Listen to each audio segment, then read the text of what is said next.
एक वाइफ को ब्याह कर इस घर में लाने की तुझे जरूरत कैसे हुई? ऐसे नापाक अल्फाज आप इसके लिए इस्तेमाल नहीं कर सकते। ये हमारी बहू नहीं, तुम्हारा गुनाह। खुलेआम इस बदनाम बाजार से बेटी को ले जाना यूं भी आपकी गैरत के खिलाफ है। इन्हीं लोगों ने ले लीना दुपट्टा मेरा आड़े रहियो, हो बाके यार दे ठाड़े रहियो।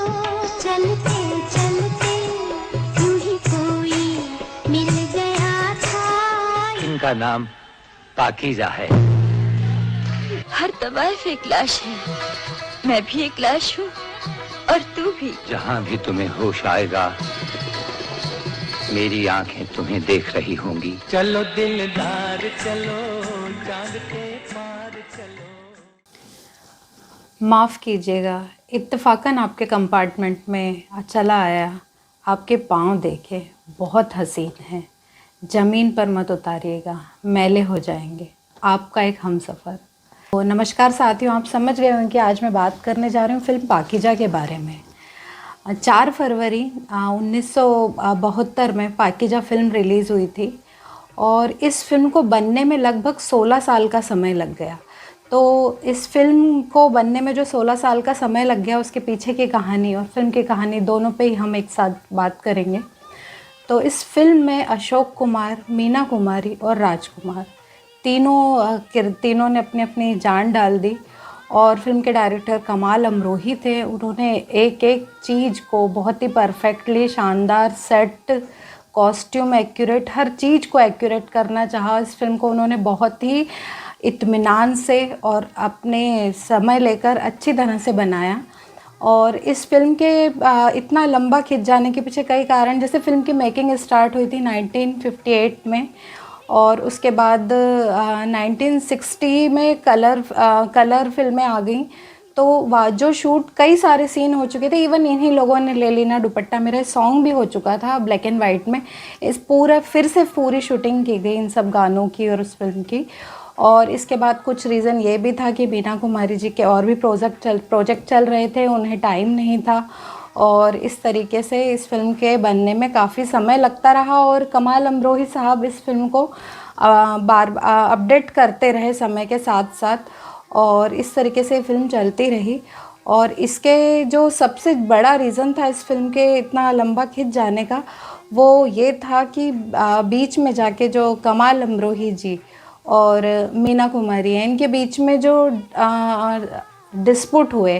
कमाल अमरोही जी बहुत पॉजिटिव हो गए थे, वो बहुत ही कंट्रोलिंग नेचर के हो गए थे और मीना जी कहाँ जाएंगी, किससे बात करेंगी, कब आएंगी और इस तरीके से वो हर चीज़ के लिए उन पे पाबंदियाँ लगाने लगे थे। और सबसे बड़ी वजह उनकी शक करने की आदत बनी। इस फिल्म में अशोक कुमार लीड रोल के लिए लिए गए थे पहले, पर बाद में कहा जाता है कि धर्मेंद्र को भी लिया गया था, लेकिन कमाल अमरोही साहब इनसिक्योर हो गए थे तो फिर ये रोल मिला राजकुमार को। तो फिल्म में शहाबुद्दीन का कैरेक्टर अशोक कुमार जी ने प्ले किया है और मीना कुमारी जी ने नरगिस और साहिबजान दोनों रोल अपने लरचती हुई आवाज़ में जान डाल दी दोनों ही किरदारों में। और राजकुमार साहब एक फॉरेस्ट ऑफिसर हैं, फिल्म के मेन हीरो सलीम का उनका कैरेक्टर है। तो फिल्म जो है, जो स्टोरी इसकी शुरू होती है वो देखते एक एक डायलॉग, एक एक सीन और सेट की एक एक जो बारीकियां हैं उनको जब हम देखते जाते हैं तो सोचते हैं कि वो कैसा दौर रहा होगा, वो कैसा एरा रहा होगा और ये किस तरीके से मतलब अपने आप को रोमांचित करते हैं। उसके एक एक सीन, एक एक डायलॉग कमाल अमरोही साहब ने खुद बड़े शिद्दत से लिखे हैं। वो ये फिल्म मीना कुमारी जी को ट्रिब्यूट देना चाहते थे कि जिस तरह कहा जाता है कि शाहजहाँ ने मुमताज़ के लिए ताजमहल बनवाया, तो कमाल अमरोही जी मीना जी को इस फिल्म के लिए ऐसा ट्रिब्यूट देना चाहते थे कि उनका जो फिल्म इंडस्ट्री में उनका नाम अमर हो जाए। तो वाकई उनकी इस फिल्म को उन्होंने बनाया इसी तरीके से और फिल्म पूरी भी हुई। लेकिन हाँ, बीच में मैंने कहा था कि दोनों के जो डिस्प्यूट थे उनके चलते हुए ये फिल्म बीच में रुक गई। मीना जी और कमाल अमरोही साहब अलग हो गए। फिर एक दिन कमाल अमरोही के पास सुनील दत्त और खयाम साहब, नरगिस दत्त और खयाम साहब की बीवी जगजीत कौर, ये सब गए हुए थे। तो इन लोगों ने इस फिल्म को देखा, ये अधूरी पड़ी हुई फिल्म थी। तो उन लोगों ने कहा कि इस फिल्म को ना बनाना भारतीय सिनेमा के इतिहास के लिए बहुत गलत होगा, इस फिल्म को पूरा करना चाहिए। फिर सुनील दत्त और खयाम साहब मीना कुमारी जी के पास गए और उन्होंने उनसे रिक्वेस्ट की और कहा कि इस फिल्म में जितने भी कलाकारों ने या जितने भी लोगों ने अपना योगदान दिया ये उनके साथ नाइंसाफ़ी होगी। और मीना कुमारी जी कहा जाता है अपने काम के प्रति इतनी डेडिकेटेड थी कि उन्होंने फिर इस फिल्म को वापस करने के लिए हाँ की, वे वापस आई सेट पर। लेकिन उस वक्त तक वो अपने सेपरेशन और कुछ हुए हादसों से अल्कोहल एडिक्ट हो चुकी थी और बीमारी का शिकार हो चुकी थी, लिवर सिरोसिस हो गया था उन्हें। तो कहते हैं सेट पर वो कई बार हर सीन के बाद लेट जाती थी और बहुत मुश्किल से उन्होंने इस फिल्म को, लेकिन पूरी शिद्दत से उन्होंने इस फिल्म को कंप्लीट किया। अगर उनकी सेहत, गिरती हुई सेहत के बावजूद जो उनकी आवाज़ में जो रोमांच था या जो उनकी कहा जाता है कि वो लरचता लहजा उनके पास जो था वो बरकरार रहा आखिरी तक। और उनके डांसिंग सीन के लिए एक्ट्रेस पद्मा खन्ना जी को लिया जाता था क्योंकि वे इतनी बीमार थी। और फाइनली जैसे तैसे इतने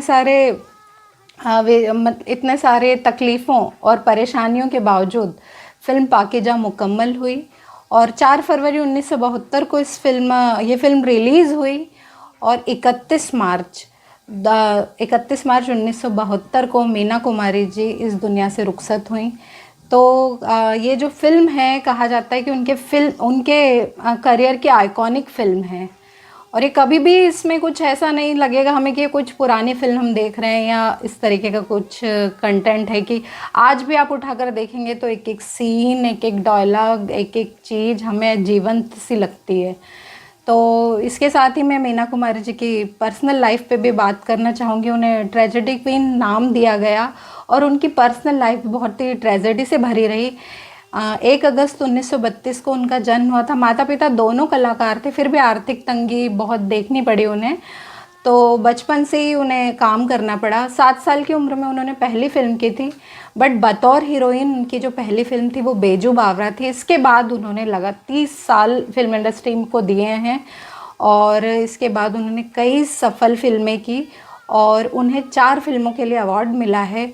और इन सब के बावजूद 1962 में आई उनकी फ़िल्म थी साहब बीवी और गुलाम, और जिसका जो छोटी बहू का किरदार है वो उन्होंने इतना ज़बरदस्त निभाया कि उसके बाद उन्होंने जो ऊंचाइयों को छुआ तो फिर आखिरी तक अपने काम, अपनी हर फिल्म उन्होंने, अपनी आखिरी फिल्म में गोमती के किनारे भी बहुत ही बीमारियों और तकलीफ़ों, और इवन उनके डायरेक्टर कह रहे थे उस फिल्म के कि कई बार वो सीन में उन्हें पकड़ कर खड़े होते थे। तो इस तरह का उनका अपने काम के प्रति डेडिकेशन था। लेकिन वो एक इतनी खूबसूरत सी अदाकारा शायद जाने किन परिस्थितियों में इतनी टूटती चली गई कि अल्कोहल का सहारा उन्हें लेना पड़ा। और मुझे लगता है कि एक और किस्सा छोटा सा उन कमाल अमरोही और मीना कुमारी जी का है।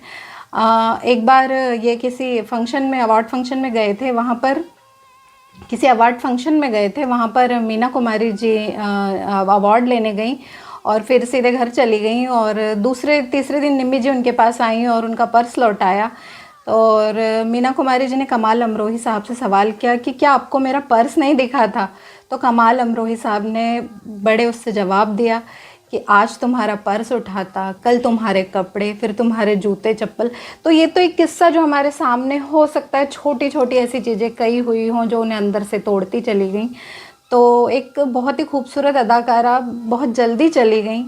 अगर उन्हें इमोशनली सपोर्ट मिला होता तो शायद वो और भी सफलता और भी कई फिल्म इंडस्ट्री में कीर्तिमान दे पाती अपने, या फिल्म इंडस्ट्री में अपना अच्छा योगदान दे पाती।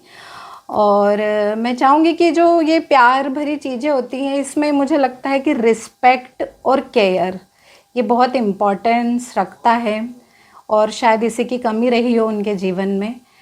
तो इसी के साथ मैं ख़त्म करना चाहूँगी। धन्यवाद। माफ कीजिएगा, इत्तेफाकन आपके कंपार्टमेंट में चला आया था। आपके पाँव देखे, बहुत हसीन है, इन्हें जमीन पर मत उतारिएगा, मैले हो जाएंगे। चलते चलते